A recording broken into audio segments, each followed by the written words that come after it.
Olá pessoal, sejam bem-vindos a um novo vídeo do canal.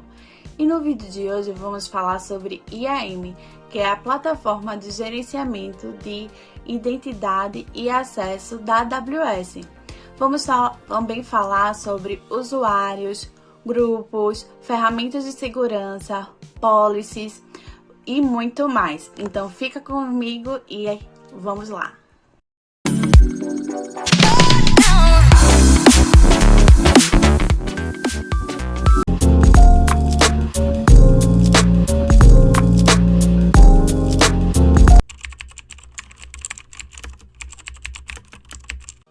O IAM é a plataforma da AWS que garante que os usuários só façam o que são permitidos. Ele é como se fosse um porteiro que vai analisar cada pessoa que entra, verificar se ela tem permissão ou não para fazer determinada atividade e, a partir disso, permitir ou não o acesso para que ela faça essa atividade. Esse serviço é essencial para ambientes em que tem vários usuários e várias equipes. Assim, garante que cada pessoa só faça o que é da sua responsabilidade. No IAM, você pode associar usuários e criar um grupo. Por exemplo, você tem determinadas funções que só desenvolvedores vão fazer nos serviços da AWS. Então, você coloca essas regras e associa essa policy a usuários. Então, por exemplo, João é um desenvolvedor. Então, ele tem uma série de permissões que geralmente são utilizadas pelos desenvolvedores. Já Maria, ela é administradora. Então, ela vai ter outro tipo de acesso, mais de leitura, por exemplo, dos serviços e do que está sendo realizado. Então, assim fica mais fácil gerir quando você forma grupos e nesses grupos cada um tem seu papel e atribui aos usuários da AWS. Esse serviço é essencial para ambientes em que tem vários usuários e várias equipes. Assim, garante que cada pessoa só faça o que é da sua responsabilidade. A regra de ouro da AWS é que sempre a gente tem que mandar menos privilégios naqueles usuários, só o suficiente para ele determinar e fazer aquela função. Nada de pegar um grupo e generalizar para várias funções, porque isso não é uma boa prática, porque não dá segurança, pois quando uma pessoa tem mais possibilidades de fazer algo e ela não está preparada, por exemplo, se você for atribuir para administradores funções que são específicas de desenvolvedores. Então, como ele não tem tanto conhecimento no AWS, pode ser que aconteça ele excluir um bucket, por exemplo, que era principal para a aplicação e outras coisas, né? Então, sempre a regra de ouro da AWS é você atribuir o princípio de menor responsabilidade, ou seja, para dar permissões e determinar o que cada pessoa, cada usuário da AWS ou grupo pode ou não fazer, é feito através da policy, que ela é no formato JSON. Assim, fica mais fácil de escrever e padronizar o que pode ou não fazer cada usuário ou grupo.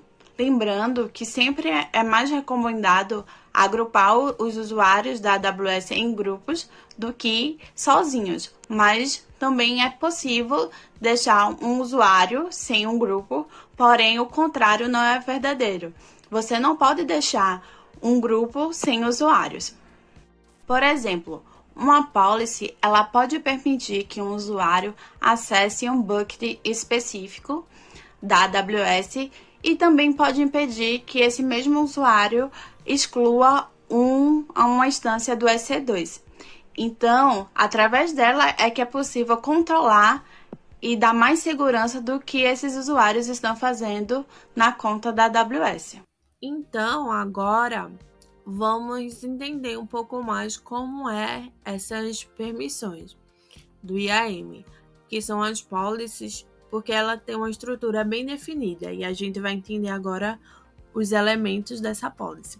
Então, existe a versão, da linguagem para incluir a política, que é essa data fixa de 2012 do 10/17. Tem também o ID, que é um identificador opcional para a política, né? Você pode botar um nome para essa policy, nesse caso aqui é o S3 Account Permission, que são as permissões da conta do S3, mas você pode botar o nome que você quiser para a sua política, certo?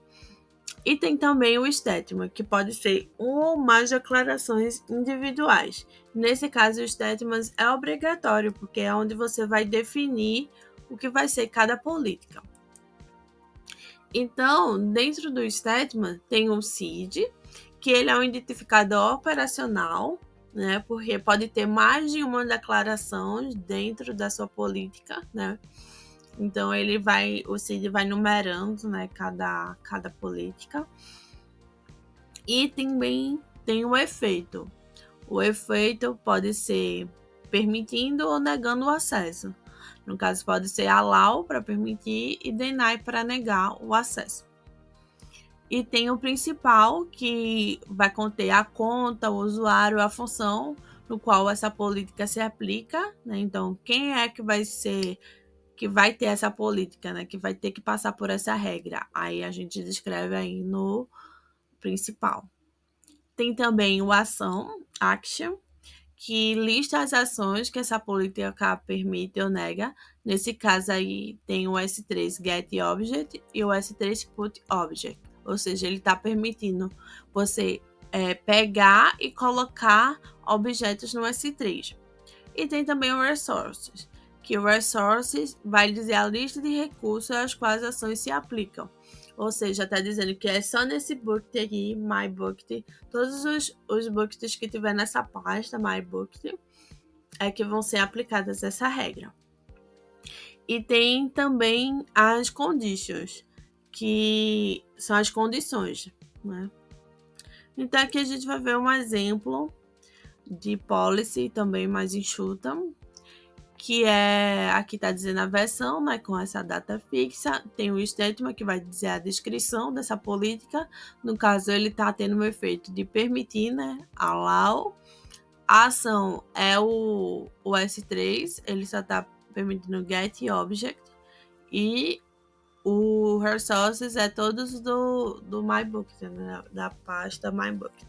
E esse estrelinha aqui, no final, quer dizer que são todos os arquivos, né, que está dentro dessa pasta MyBucket que está sendo aplicada essa regra.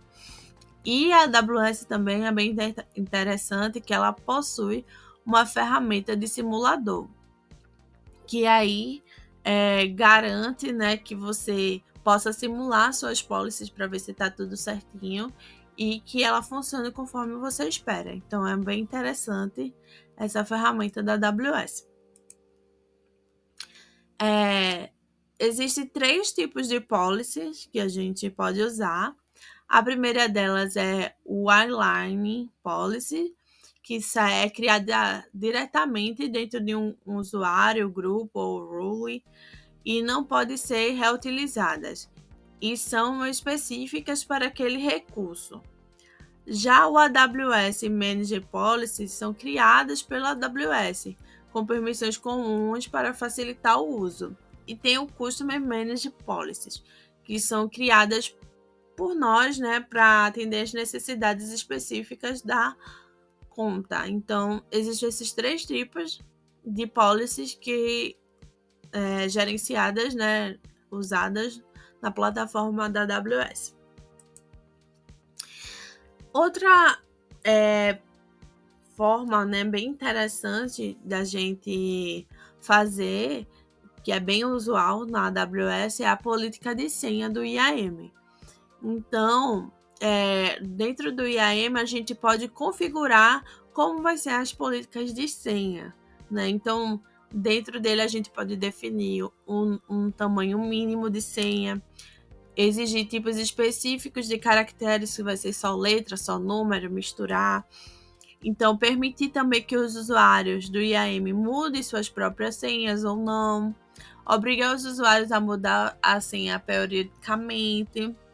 E proibir o reuso de senhas. Então, dentro do IAM, a gente pode fazer essas configurações.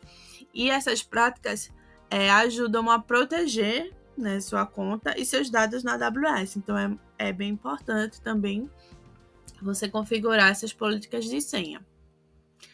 Outra coisa muito importante também que existe na AWS é a autenticação de múltiplos fatores, que é o MFA.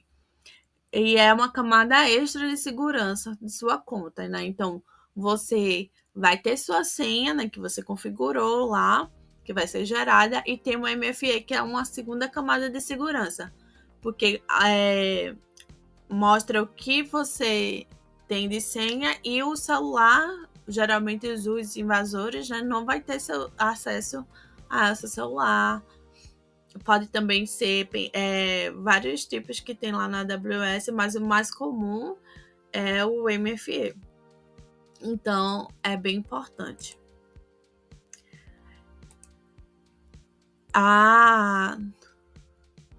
No caso, a autenticação de múltiplos fatores é importante porque, como eu falei anteriormente, ele vai dar mais uma camada de segurança, né? Então, como tem aqui no desenho, né? Você vai ter sua senha e para acessar a AWS você tem que ter os dois, a senha e o MFA, que geralmente é o celular, e aí você consegue logar com sucesso na sua conta da AWS. Então, isso ajuda, né, a hackers não invadir sua conta e ter acesso a todos os seus recursos. Então, como eu falei, na AWS existem outras formas de MFA. Existe uma chave de segurança, né, que é como se fosse um pendrive.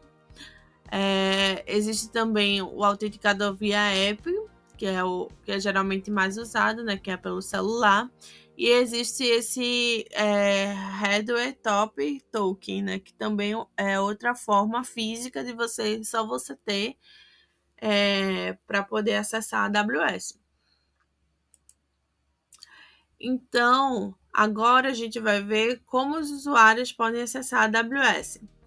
Então, existem algumas formas da gente ter esse primeiro contato, né, com a AWS e acessar os recursos. Pode ser pelo console, né, que é algo mais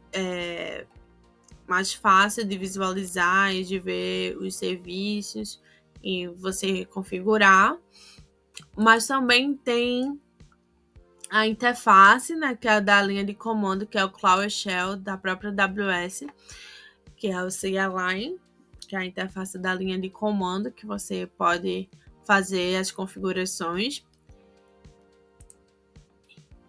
E também tem o SDK da AWS, né, que é por código que você vai fazer essas configurações. Então, para desenvolvedores, por exemplo, a gente usa bastante o SDK para fazer as configurações na AWS.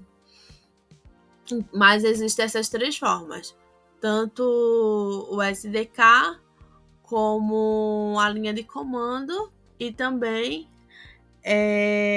a interface, né, o console da AWS.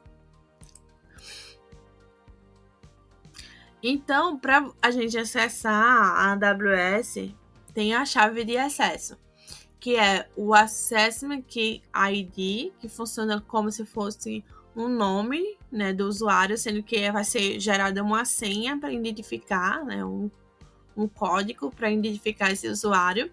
E tem a Secret Access Key, que funciona também como a senha. Então, você vai ter esse seu usuário como um número, né, um código de letras e números, e também sua senha também vai ser transformada nesse código que é um pouco maior, né, de letras e números, para também identificar você na AWS.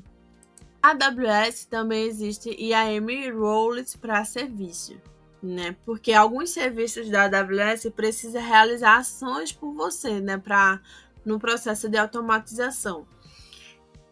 E para isso, você usa a role, né, que são funções do IAM, que vão atribuir permissões específicas para seus serviços. Então, aqui, por exemplo, tem uma imagem, né, que mostra que que eu posso atribuir uma environment role, por exemplo, para um serviço do EC2 e ele fazer algumas funções, né, automatizadas ali para mim, conforme eu estou permitindo na policy.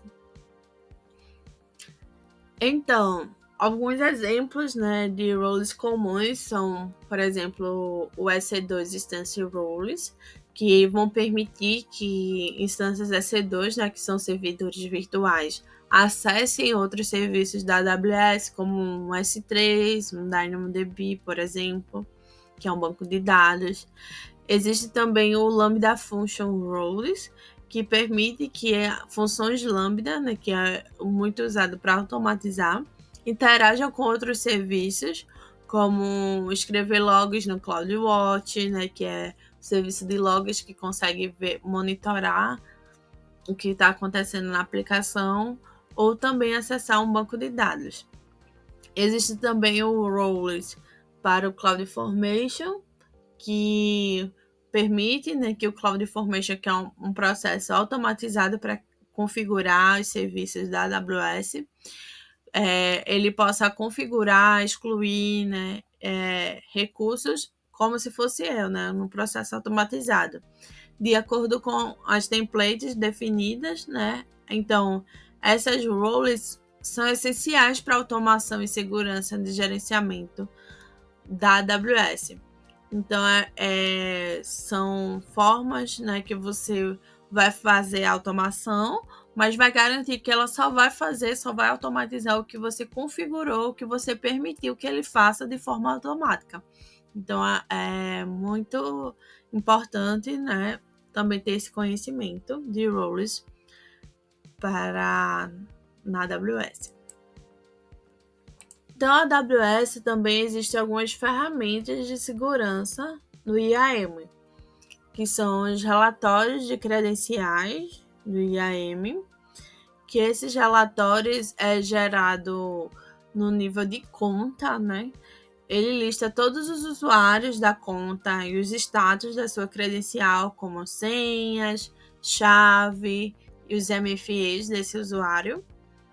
E isso ajuda a identificar usuários com credenciais desatualizadas ou sem segurança adequada. Então, você tem esse relatório de todas as pessoas que estão atreladas à sua conta.